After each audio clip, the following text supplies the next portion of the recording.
So let's talk about the presidential race in Texas and how it's possible that Harris can actually win, finally turn Texas blue.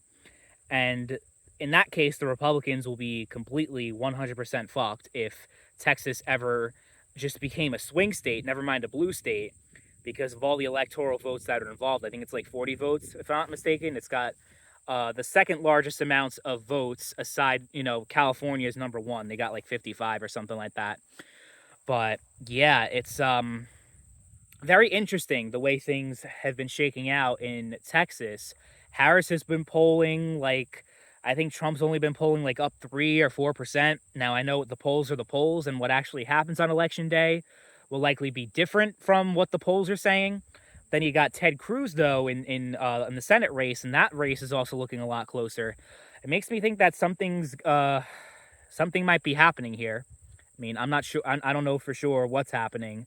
If I had to like say for sure, I think it's just the fact that certain people. Well, actually, what I've heard actually is that uh, people are moving to Texas and are stopping it from turning blue because of all the people that are moving that are Republicans. So if it weren't for like the mass exodus to Texas that people had back in 2020, then Texas may already be blue, and Harris may have actually be polling ahead in Texas if it weren't for the mass migration down there. And that's also, when we're talking about Florida, that's another thing as well. With all the people that are mostly right leaning moving down there. But I think eventually, in the next probably 4 to 8 years, so it could be 2028 or 2032, Texas may be lost for the GOP. It might actually happen, um, which would be something to say the least. It definitely would be. If I had to, like, if you put a gun to my head and say who's going to win Texas, Donald Trump. I would say Donald Trump, right?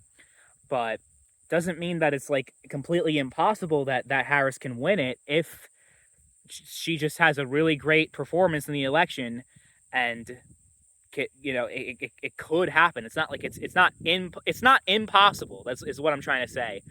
I talked about the possibility of Trump winning Virginia because that's another state that looks very interesting with the polls.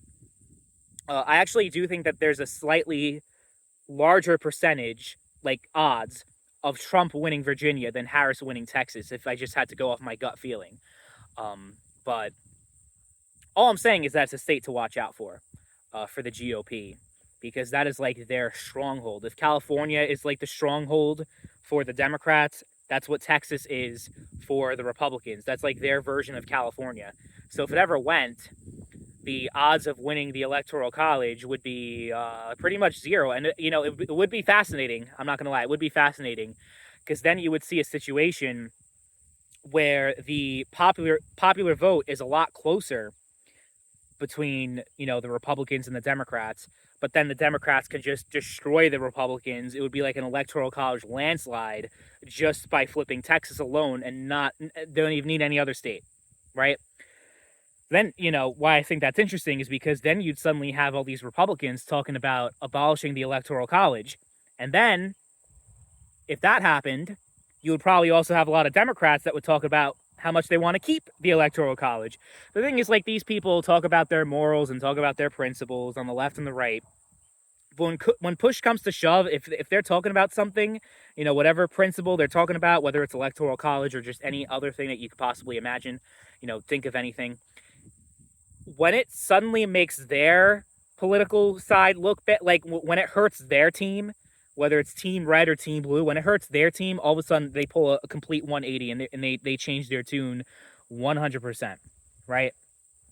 And you could even think of that like with Trump and his abortion flip-flopping, like, oh, he seemed pretty strong against abortion with his policy, like, what he was talking about. And then when he realized how unpopular it was and how it was killing the GOP in the elections, he's like, oh, well, I will never vote for a federal abortion ban. I'll never do this and I'll never do that, right? So everyone's guilty of this. It's not just Democrats, not just Republicans. That like everyone's just so full of shit, and it's so fucking frustrating. Like so much. You can't have a real conversation. And that's just the reality of politics.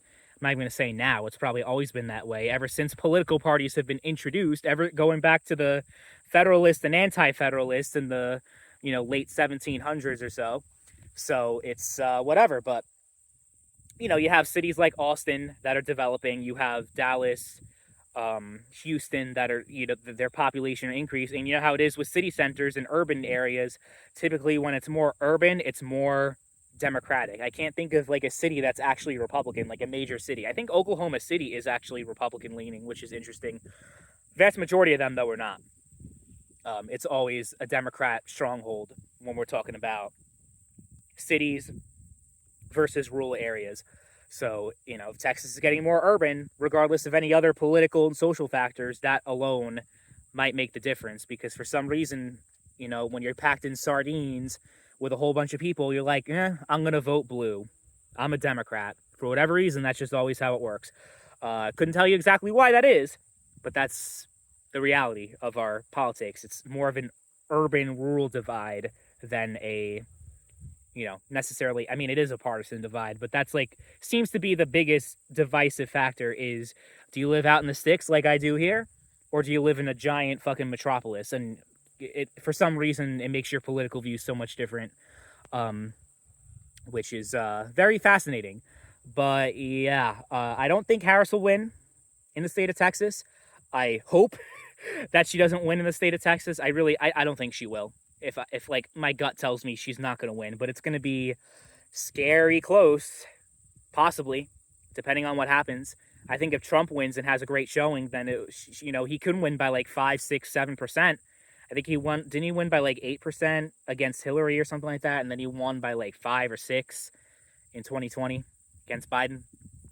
So it could be on this trend where it's getting narrower and narrower and narrower and narrower. We've had a lot of states like that. Like Colorado used to be a good state for the GOP, New Mexico, Virginia, and now they're seemingly lost for the Republicans. And that's just how it is. But let me know what you guys think about Democrats and how they're doing in Texas, and if you think that Harris has a shot at winning.